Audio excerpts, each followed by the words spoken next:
Kita lanjut Pak Ustadz, ini lebih parah lagi nih ya. Ini lebih parah karena ini langsung ya dia sendiri yang ngomong ini. Kalau dialog sama saya, ini nggak apa-apa nih, so 350 miliar kagak masuk. Ini nggak apa-apa ya Allah. Kamu nggak menyangka 350 miliar itu batal karena si Anu bikin YouTube, si Pani bikin YouTube, si Anu bikin pengakuan ini, si Anu bikin enggak ya Allah. Udah tahu kamu sekarang siapa yang membatalkan? Tahu ya Allah. Siapa? Engkau ya Allah. Baik. Kalau gitu kita mulai ya, bikin the new journey. Asik bahasa Inggris nih. Let's begin your new journey. Ayo kita bikin perjalanan baru kamu. Perjalanan baru dimulai. Mansurologi muncul. Asik. Susuk Mansur mengakui sisi sangat saat ini. Kalau dipikir-pikir, iya dari mana itu?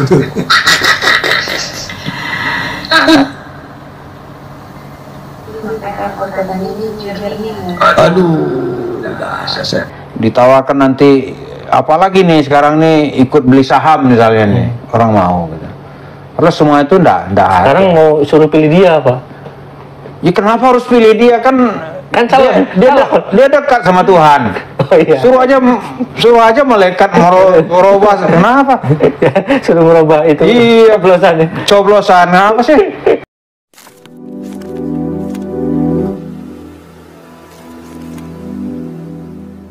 Kita lanjut Pak Ustadz, ini lebih parah lagi nih ya. Ini lebih parah karena ini langsung ya dia sendiri yang ngomong ini. Kalau dialog sama saya, ini nggak apa-apa nih, so 350 miliar kagak masuk. Ini nggak apa-apa ya Allah. Kamu nggak menyangka 350 miliar itu batal karena si Anu bikin YouTube, si Pani bikin YouTube, si Anu bikin pengakuan ini, si Anu bikin enggak ya Allah. Udah tahu kamu sekarang siapa yang membatalkan? Tahu ya Allah. Siapa? Engkau ya Allah. Baik. Kalau gitu kita mulai ya, bikin the new journey. Asik bahasa Inggris nih. Let's begin your new journey. Ayo kita bikin perjalanan baru kamu. Perjalanan baru dimulai. Mansurologi muncul. Asik. Susuk Mansur mengakui sisi sangat saat ini. Kalau dipikir-pikir, iya dari mana itu?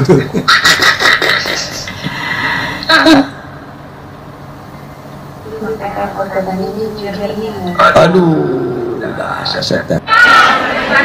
yang lawannya dia benar dong, itu pilihannya dia gitu. Terus saya senang cerita tentang perubahan, bagaimana seorang budak ya slave becoming the king. Senang cerita tentang orang miskin menjadi kaya. Saya suka gitu. Daripada saya menempatkan diri dengan hal-hal yang belum membuat saya menjadi susah, saya menjelajahi dulu ya perpustakaan saya cari buku-buku orang-orang yang from zero to hero. Saya lihat sebenarnya lagi orang-orang yang cerita tentang bagaimana dia berubah menjadi besar. Sudah saya pelajari mereka semua, alhamdulillah gitu. Nah, saudara bersyukur ini. Saudara tinggal menjelajahi YouTube saya itu. Serius itu. Jadi YouTube saya insya Allah tuh biasanya gede perasaan. Perasaannya gede ya, Allah dekat gitu. Allah ada gitu. Serius. Saya tidak salam kosong. Saya membawa duha untuk Rasulullah. Saya membawa tahajud untuk Rasulullah. Itulah duit, itulah semangka, itulah melon berwarna. Saya mencintai sholat-sholat sunnah. Saya mencintai ibadah-ibadah sunnah. Kenapa? Karena saya ingin menunjukkan kepada Rasulullah, ya Rasulullah, aku mencintaimu. Maka kalau saya salam kosong di padang mahsyar, Jibril akan menyampaikan begini kepada Rasulullah, ya Muhammad, labbaik ya Jibril. Masih ingat yang namanya Yusuf Mansur? Ingat ya Jibril? Dia ada di sini dan lagi susah. Kira-kira Rasulullah yang sering mendengar salam dari saya, apakah akan membiarkan Parmin ada di luar memandikan matahari? Sengatan tidak, apa nggak mungkin Pak. Saya akan jemput. Begitu juga Allah menyuruh Rasulnya, ya Muhammad, orang yang senantiasa memberi salam kepadamu ada di sini. Dia membutuhkan syafaatmu. Jemput. Oke, itu ya Pak Ustadz ya. Jadi gimana sih hukumnya orang ngaku berdialog dengan Allah gitu? Jadi keyakinan ulama Ahlus Sunnah wal Jamaah itu, kalau nggak salah begini bunyinya, saya ada kitabnya. Man ya'taqada annallaha yatakallam ma'al bashar bisautil basar faqad kafara barang siapa yang percaya bahwasanya Allah berbicara kepada makhluknya atau kepada manusia dengan bahasa manusia itu, suara manusia, itu kafir dia sudah. Itu keyakinan tuh. Cuk, lu tahu rugi berapa? Tahu ya Allah. Itu ndak ada makhluk dengan Khalik itu berdialog saut-sautan, itu ndak ada. Nabi nggak saut-sautan sama Allah. Nabi Isa tidak berjumpa Allah. Dia hanya menerima perintah dari Allah, ya kan? Iya. Nggak ada. Aisyah bertanya, ya Muhammad, ketika Isa ketemu nggak sama Tuhan? Nabi enggak. Terus untuk menyampaikan wahyu kepada Nabi Muhammad, Allah itu mengutus malaikat Jibril. Ya. Itu Nabi Muhammad. Ini Mansur. Katanya itu ilmu ihsan atau ya? Ihsan apa? Nggak ada. Ihsan itu dalam hadis, mal ihsan ya Rasulullah. Al ihsanu an ta'budullah, ya. Au an ta'budallah ka'annaka tarahu. Ihsan itulah engkau menyembah Allah seolah engkau melihatnya, seolah-olah. Fa illam tarahu, ya kan? Fa'lam annahu yaraka. Itu yang ihsan. Iya. Karena Kalau kamu nggak bisa melihat Allah, kamu harus yakin Allah itu ada. Allah itu melihat kamu. Ini ilmu ihsan apa ilmu? Kenapa nggak bilang ilmu sekalian ilmu Batara Kala gitu? Karena kan gini maksudnya, katanya ilmu ihsan. Jadi orang yang memahami itu aja yang bisa ngerti gitu. Nggak ada. Nabi itu sebelum meninggal. Jadi kayak seolah-olah kita berhadapan gitu. Itu kan cerita dia. Bohong itu. Karena tidak ada yang lebih mengerti dan yang lebih sempurna atau yang paling sempurna Islamnya itu tuh. Tidak ada yang lebih mulia dari Nabi Muhammad SAW. Sebagai Nabi, beberapa saat sebelum dia meninggal itu dia bicara kepada masyarakat atau sahabat atau apalah gitu ya. Yeah. Dia bilang, ayuhan nas, wahai manusia, qad balagtu, saya sudah sampaikan semuanya. Ma yuqarribukum ilal jannah wa ma yub'idukum anin nar. Setelah saya sampaikan semuanya, apa yang bisa mendekatkan kamu ke surga dan apa yang bisa memasukkan kamu ke dalam neraka. Nabi loh, ndak ada ilmu disimpan lah Nabi itu, ilmu kenabian dikasih untuk orang tertentu ya, nggak ada. Tiba-tiba ilmunya ini hanya punya Mansur gitu. Jadi gini, kan dia mengaku berdialognya secara langsung gitu, dia berdialog gitu, ngobrol, karena dia mengaku bahwasanya itu ihsan gitu. Kalau dari yang saya dengar tadi itu, ya kalau kita pemahaman ulama-ulama itu, bawalah ulama-ulama yang diakui keulamaannya gitu. Saya kan ngutip aja ya. Kalau mau ulama-ulama itu sudah kafir ini orang, udah keluarlah dari ajaran Islam gitu. Ya. Karena itu juga membawa ajaran baru, Pak Ustaz. Ajaran baru lah. Itu mana ada itu dialog di Yaumul Mahsyar itu kan khayalan Mansur itu. Wahai Muhammad itu kan salawat saya. Tapi dia mengakui bahwasanya dia berdialog. Itu gara-gara YouTuber lagi. Mungkin gara-gara Pak Ustadz bikin video itu. Ya, iya. Jadi dia berdialog dengan Tuhan. Itu gimana ceritanya gitu? Nggak ada, itu karang-karangan dia aja supaya dia bisa menjadi orang sakti. Bisa nanti ya pundi-pundi uang dapat di mana-mana kalau dia tawarkan paket investasi orang mau kan gitu kan. Ditawarkan nanti apalagi nih sekarang nih ikut beli saham misalnya nih orang mau gitu. Terus semua itu enggak sekarang ada. mau suruh pilih dia apa? Ya kenapa harus pilih dia, kan dia dekat sama Tuhan. Oh, iya. Suruh aja malaikat merubah. Kenapa? Suruh merubah itu. Iya, coblosan. Apa sih? Kenapa milihnya kok anggota DPR misalnya? Presiden sekalian kan dia juga udah ngaku tuh. Iya, pinginnya jadi presiden. Kan doanya terkabul ya. Kan dialog sama Allah. Kan mudah ya itu. Mudah. Ya. Bohong aja ya. Ya, Nabi Musa padahal waktu mau ketemu sama Allah aja sampai pingsan itu. Ya. Dia pengen ketemu sama Allah, bahwasanya kamu akan bisa bertemu dengan saya gitu sebagai dalam bentuk fisik manusia ya. Iya. Makanya sampai pingsan dia lah. dan itu akhirnya membuat Nabi Musa itu merasa kecil. Iya.